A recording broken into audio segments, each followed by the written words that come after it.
Hey everybody, this is the Sliders Review, and I'm here today to talk to you about famous side character trope in the Scream franchise.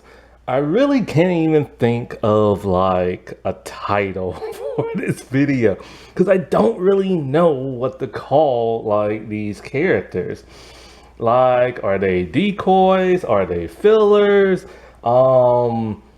For the most part, they are kind of like pointless characters in the franchise that where if you take them out, it won't change the movie whatsoever. But calling them useless or pointless is really rude and mean. I don't like that.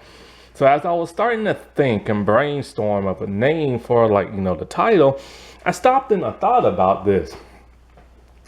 The first two girls in the first movies, they had like a cameo, and for the most part, they are well known in the fandom, but for the most part, they're not really like super famous. Like, even though they starred in some roles here and there. After their appearance, the franchise started to cast people with a little bit more like star recognition to their name and everything. And so I just thought about why not just name it celebrity side characters and stuff like that. Because for the most part, they're celebrities and also they're side characters in the franchise. But for the most part, like I said, if you was to just take them completely out the movie, it really wouldn't change the narrative all that much. But these characters, despite how small of a role they had in the movie, they stick in fans' minds, especially that of the first two girls that made it all possible. It doesn't matter how many years have passed. Yes, people remember the Scream movies. They remember the Ghostface killers. They remember the comedic characters, and they remember the final girl.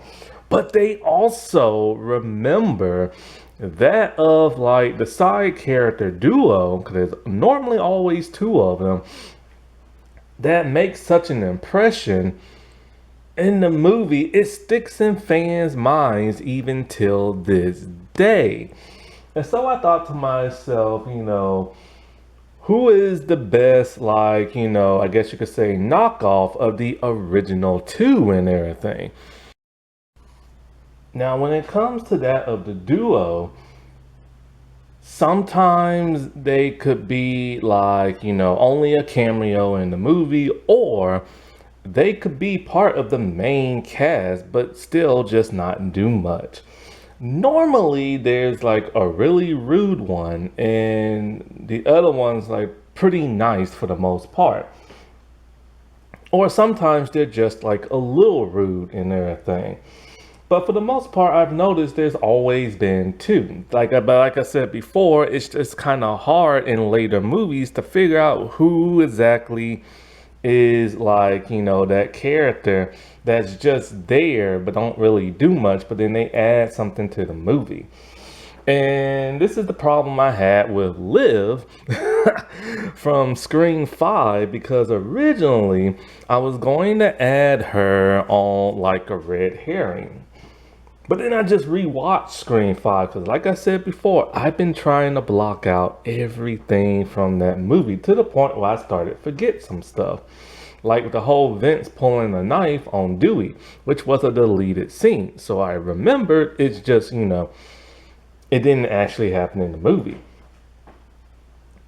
And so I realized something about Liv. It's she's actually nice throughout the entire movie until you get to the very end at the party when she gets pissed at Chad, and she just turns forcibly mean and everything to where you might think she could be a killer. So I'm okay, I'll take her off that list. Then I was gonna put her on the Gale Weathers list, but I'm nah, I'll keep her off that one too. And then I stopped and I thought, what does Liv really contribute to the movie? Nothing. Liv is just kind of there. And so I'm like, okay, I can add her to this list and everything. And so, yeah. But let's talk about the two women that started all of this, all the way back to the first movie over 30 years ago. So, these two girls are the ones that started it all. Like, they don't even have like names in the movie. I think one is known as Cheerleader Girl, and the other one might be known as like Friend or Mean Girl. But like the blonde one is played by Leonora, and brunette is played by Nancy Ann. And I love these two characters so much. I hate the fact the cheerleader is so mean and rude to Sydney. That was just horrible. But it's the way they play these characters that is stuck in your head for 30 years. And that says a lot. Now, when it comes to the two actresses, Leonora, she hasn't been in that many roles. And like her next movie after this in 2001 was Do You Want to Know a Secret? Let me save you the trouble right here, right now. Do not watch that movie.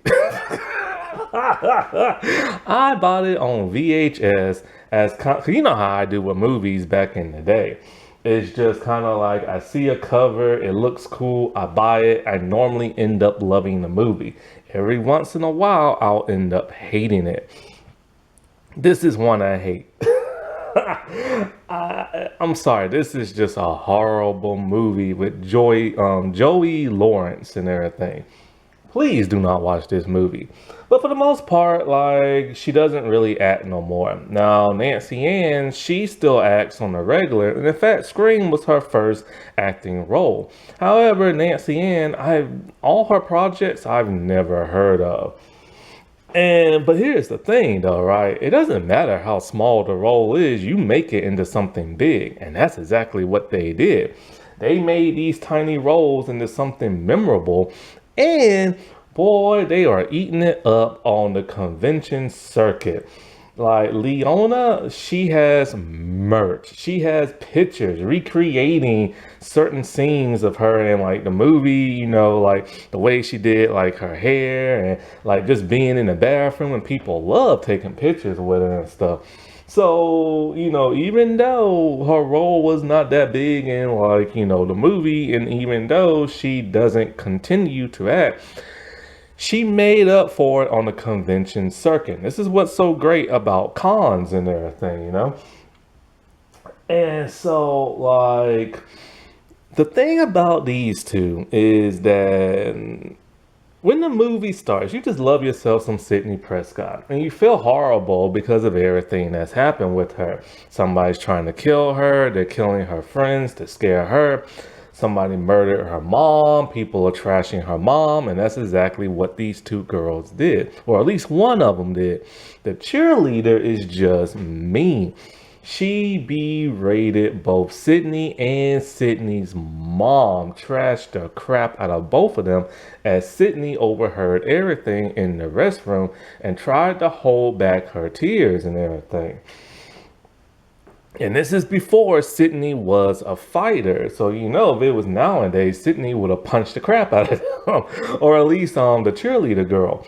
And so her friend, is the one like, standing next to her and be all like, how can you say all this crap? And why do you believe Sydney's making everything up? And, or why do you think she could be the killer or something like that? But the cheerleader girl just kept going on and on and on about like, how Sydney's just like playing everybody, and it's just kind of like, holy crap, she is vicious and everything. Then she does that hair thing out of nowhere, and it just sticks in like, your mind and everything. And like, it's just one of those roles that's kind of like, okay, if you take them out the movie, nothing changes, you know what I'm saying? And also, part of you might think, okay, maybe the cheerleader might be in on this. Like, maybe she might be a killer or an accomplice or something like that. Like, you just don't know, you know what I'm saying? And so they're kind of like a little bit of a decoy for the most part and stuff. And what's so great is that these two still hang out till this day and everything. And it's just one of those things that is where it's kind of like, people remember a lot of stuff. Like I said before, they remember the killers. They remember, like, certain characters in the movie, whether it be like, the lead or the co-lead. And there are even people, I just got through watching a video, this one guy and his girlfriend, they went to California and they found all the locations of the original movie. Like the place the high school was in, which is kind of like a civic center type thing.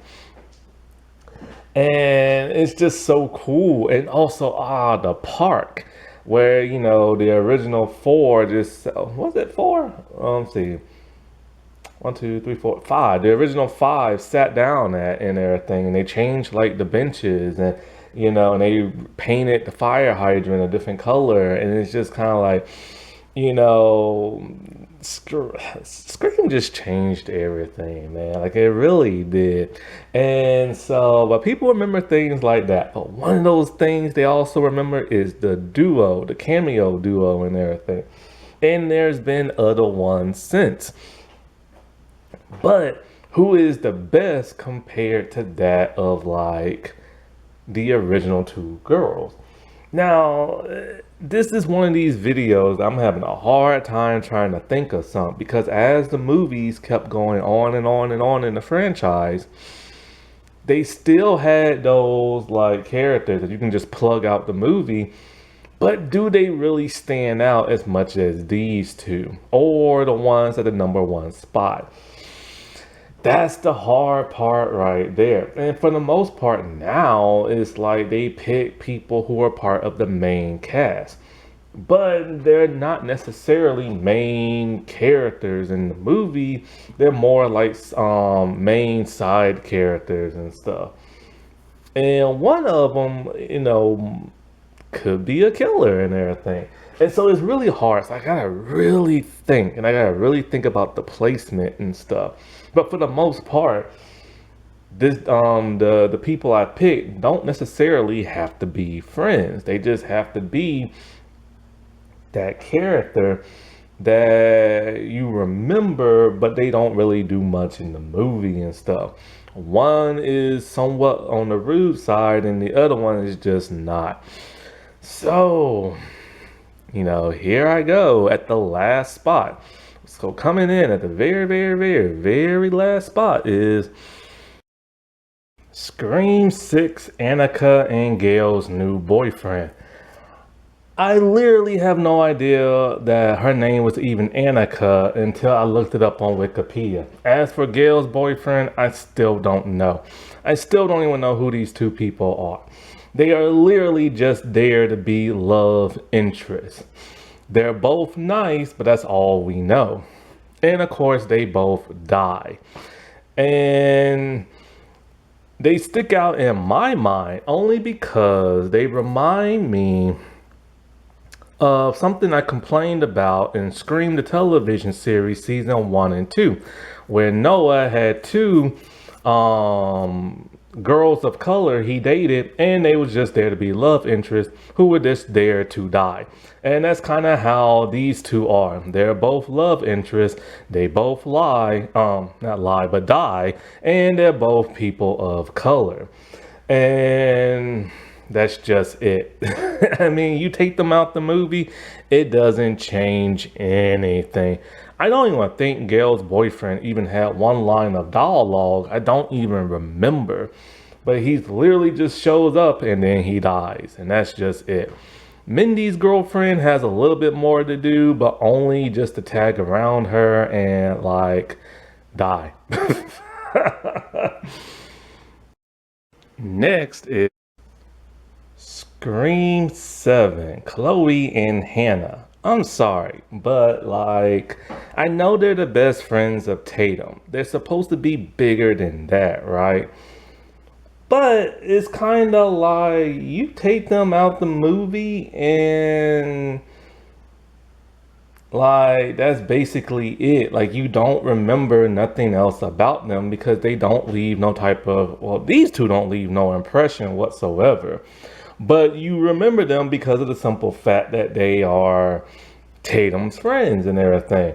But like they're basically, in my opinion, cameos in their own movie. Like you have Hannah, who, has a bit more star power than the actress who plays Chloe. She was in Annabelle, like Returns Home or Comes Home or something like that. And she's about to be in the new like Buffy revival. The actress who plays that of like Chloe, she was Spider Woman in that Madam Web movie. But for the most part, these two characters are just like, who are they? You know what I'm saying? You don't even really get like a big personality trait from them and stuff for the most part. So I had to think of somebody from this movie, and they're really the only ones I could think of. The boyfriend has a bigger role because he's that red herring, which I left him out of my red herring like video. Then of course, there's the dude from Gen V and the creepy guy, and you can remember him, and he has a role because you stop and you think, okay, could he be a killer? Oh, his mom was the killer. Did he know, why did she kill him? So you remember him for that. But these two, I just don't. Sorry. Next on my list is Scream 3, Sarah and Tyson. Now, I had a hard time with this because there are two other characters that I could have put in here, the bodyguard and the fake Dewey. But, I decided to go with these two for the most part because, like, they have, well, even Bodyguard do has star power, but I remember Tyson from so many projects, from the Cosby Show to Sister Sister, and of course Jenny McCarthy played Sarah, and who doesn't remember her? I remember I used to have like a bit of a crush on her back in the day when I saw her on Baywatch and that whole MTV thing. Didn't know she was from MTV, but I remember she did the whole Baywatch thing when she just played herself from MTV. And I remember just crushing on her in this movie and wishing she could have been in here more, but of course she wasn't. But, I remember when watching this movie back in the day, her acting was horrible, man. I'm sorry. Jenny McCarthy might be a fun host, but she is not a great actress and stuff. And so, like, also, I hate the fact that she's anti-vax on everything. And I mean everything. And so, it's one of those things that where Tyson was the comedic relief. So you remember him for that, but for the most part, you don't remember him for nothing else. And when it comes to Sarah, she was a little snarky and a little rude and everything, especially to like, her fellow co-stars that, because she was starring in the Stab movie. And then, of course, there's that memorable death scene and everything when she's running around picking up a knife thinking it's real, but it's fake. She should have known, but she literally is the meta of like, the dumb blonde and the big boobs and everything, and it's just one of those things. Scream 4, Kate Roberts, that of Jill's mother and Sydney's aunt. And Trevor, that of Jill's boyfriend. So there's a third person I could have added here. It could have been the blonde girl who gets cut up pretty bad because she doesn't do much and you plug her out and it's really nothing. But her big death is the big death they needed in the friend group. So that makes sense for why I kind of just left her out the list. But Trevor and Kate. The thing about Kate that got me is that there was one point in the movie where I thought to myself, could you be Ghostface? Because like when Sydney and Jill and Kate were talking, Kate was like, I have scars too, but nobody ever talks about them. And they always talk about my sister. And it's just kind of like, Jill reminded her, not those kind of scars. and stuff like that. Like not emotional scars, like real scars from like a killer knife and everything. And so it showed that, Maureen Prescott's sister, Kate, was jealous that her sister gets so much attention and everything, and she doesn't. Similar to that of like Jill, who wants to be the new Sydney Prescott and everything and wants to be famous. So that one line was enough for me to think, could you be? You know what I'm saying? And of course, Jill's own mother had to die in this movie. Then there is Trevor. And Trevor, they tried to make into the new Billy Loomis, but failed miserably and everything. Like, he just pops in and out in the movie and doesn't have much of a presence. But he has that dark interior look to him. But there's really nothing, you know what I'm saying? Like, did he cheat on Jill? Did he not with like the girl from the beginning of the movie? And in the deleted scene, it is revealed he cheated. But in the movie, we do not know. And I think they failed big time by trying to make him into the new Billy Loomis because he's pretty forgettable other than getting shot in like, his crotch and everything.